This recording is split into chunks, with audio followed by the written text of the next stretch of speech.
chose à te dire. Les soirs, c'est comme chercher une aiguille dans une botte de foin. Avec les touristes, on peut envisager une vaste recherche internationale pour savoir qui était en train de visiter Las Vegas à une date précise.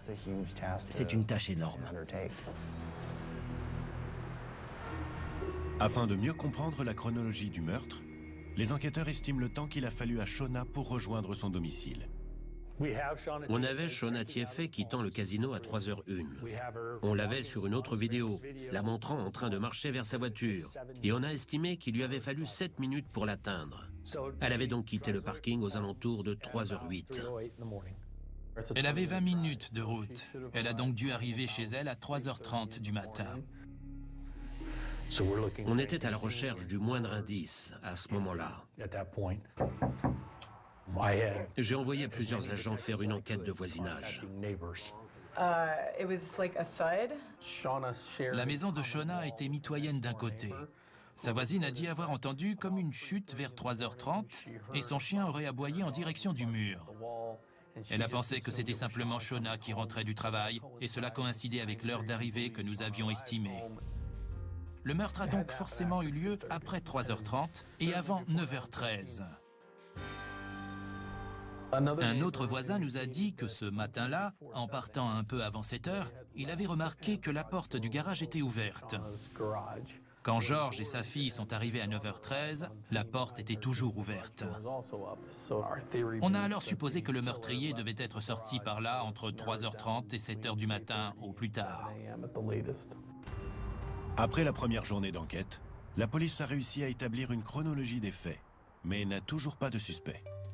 On avait des empreintes digitales, mais on ne savait pas à qui elles appartenaient. On avait des traces ADN, beaucoup de traces ADN. On a retrouvé ses dents, ses ongles. Elle a beaucoup saigné lors de son agression. Il fallait résoudre cette enquête rapidement. On avait peut-être affaire à quelqu'un qui s'en prenait aux femmes ou aux employés de casino. La police a donc utilisé toutes les ressources dont elle disposait. Ils ont épluché la scène de crime comme jamais. Ils ont relevé les empreintes partout dans la maison. Tout ce qui pouvait être analysé pour récupérer de l'ADN l'a été dans l'espoir de trouver un indice pour faire avancer l'enquête. Grâce à la vidéo de surveillance du casino, les enquêteurs se rendent compte que certains objets ont disparu. On savait qu'elle avait avec elle un sac rose d'une marque de lingerie, ainsi que ses pourboires qu'elle gardait dans un autre petit sac. À son domicile, on a remarqué que ces 2 sacs avaient disparu. Même si les objets de valeur de Shona n'ont pas été volés, les enquêteurs ne peuvent pas écarter l'hypothèse d'un cambriolage qui aurait mal tourné. Puis, l'après-midi suivant la découverte du corps de la jeune femme, une voisine découvre des preuves qui pourraient bien faire changer le cours de l'enquête. Excuse me. Yes? Sorry, I didn't want to interrupt. Brenda Jacobs allait courir tous les matins près de la voie express et elle est venue nous voir sur la scène de crime.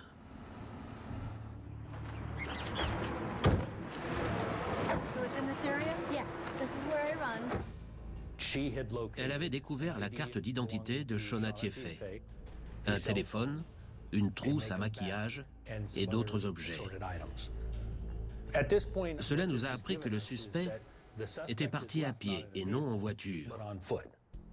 Il ne venait donc pas de loin. Où vivait-il? Où allait-il? S'était-il garé à l'écart? Les enquêteurs se sont donc déployés sur le terrain. On savait qu'il était parti vers le sud et tous les objets retrouvés devaient être mis sous scellé pour examen. On a imprimé le contenu du téléphone. On a ramassé environ 10 mégots de cigarettes et des briquets. On a ensuite retrouvé une bouteille en plastique et des gants en latex qu'on a mis eux aussi sous scellé.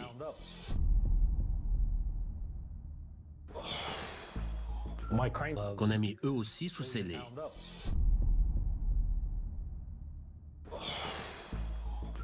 Mes analystes devenaient fous.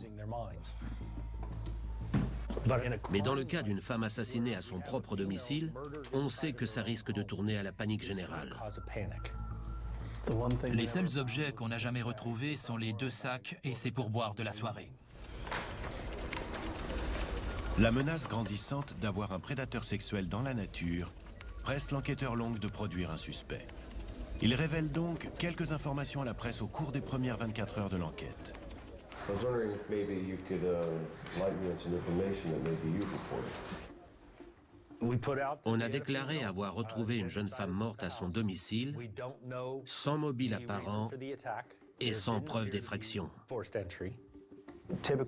Les déclarations des enquêteurs sont généralement assez vagues.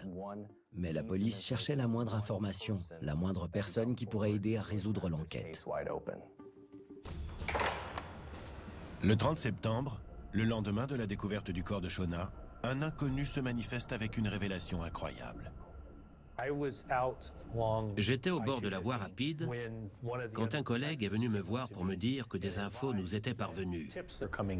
We got one tip in particular that said got a murder with the weapon being a hammer that broke. Nous n'avions pas relevé que l'arme du crime était un marteau, et encore moins que ce marteau s'était cassé. On s'est dit que soit cet homme était impliqué, soit il savait ce qui s'était passé dans cette maison. I'm Detective Long, Homicide, Vegas PD. You had some information you wanted to give me about a murder.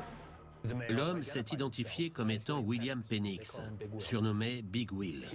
Il a accepté de venir nous voir et c'était un homme qui sortait de prison.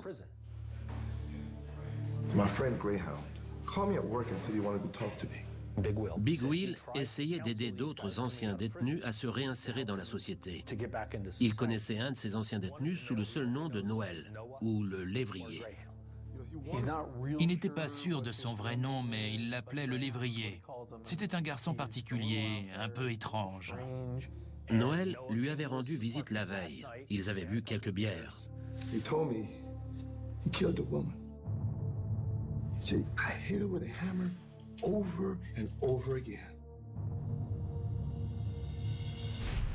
Il nous a décrit le lévrier comme un homme noir et mince, d'une petite quarantaine d'années, qui commettait quelques vols. Mais ça, c'était ce que racontait Big Will. Big Will raconte aux enquêteurs que le lévrier est une sorte de vagabond qui vit quelque part dans le désert. Comme ça, il avait l'air crédible. Mais son histoire était complètement folle. La plupart des suspects pensent qu'ils sont plus malins que nous. Il essayait peut-être de nous mettre sur une fausse piste, ou bien de nous lancer à la recherche de quelqu'un d'autre, plus malin que nous. Il essayait peut-être de nous mettre sur une fausse...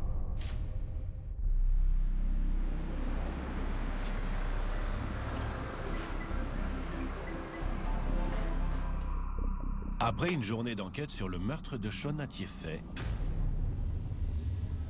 un informateur inattendu nommé Big Will se rapproche de la police.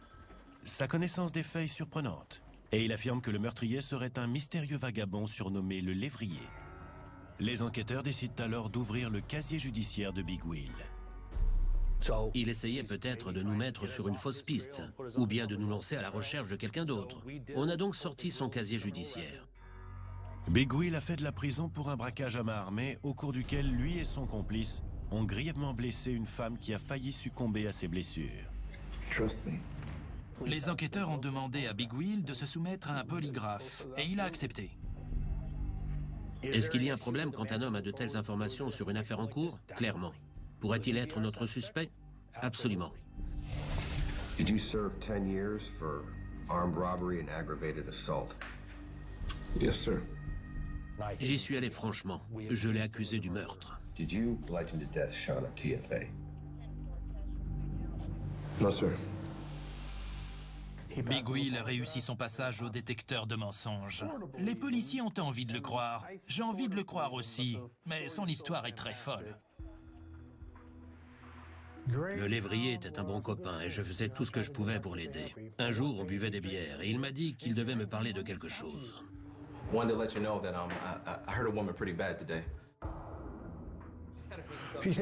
Il m'a dit qu'il l'avait frappé très fort et de façon répétée, à tel point que le marteau s'était cassé.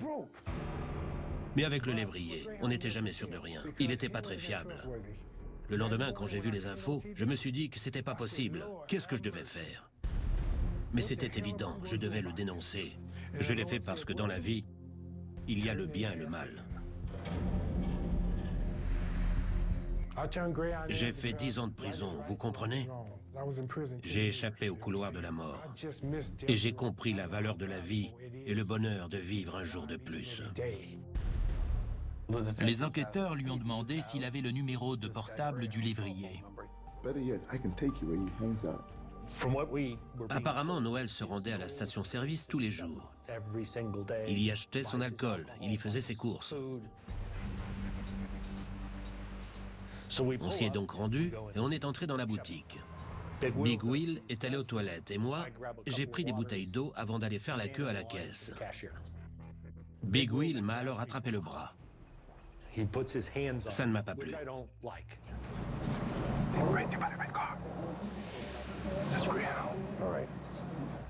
Une caméra de vidéosurveillance enregistre la scène. Le lévrier était exactement là où Big Will l'avait prédit, à la station-service de Summerlin. L'enquêteur Long passe à l'action. En regardant le lévrier, je me suis dit que s'il se mettait à courir, il m'échapperait tout de suite. Alors je me suis approché au maximum. Et j'ai mis ma main sur son épaule. La voiture rouge s'est éloignée. Je lui ai dit que j'étais policier, que je menais une enquête et qu'il pourrait peut-être m'aider. Je lui ai demandé s'il voulait bien me parler et je l'ai vu se détendre. J'ai vu qu'il avait un couteau dans la poche. Je lui ai demandé si je pouvais le retirer. Il m'a dit « Pas de souci ». J'ai aussi retrouvé 2 sachets de marijuana.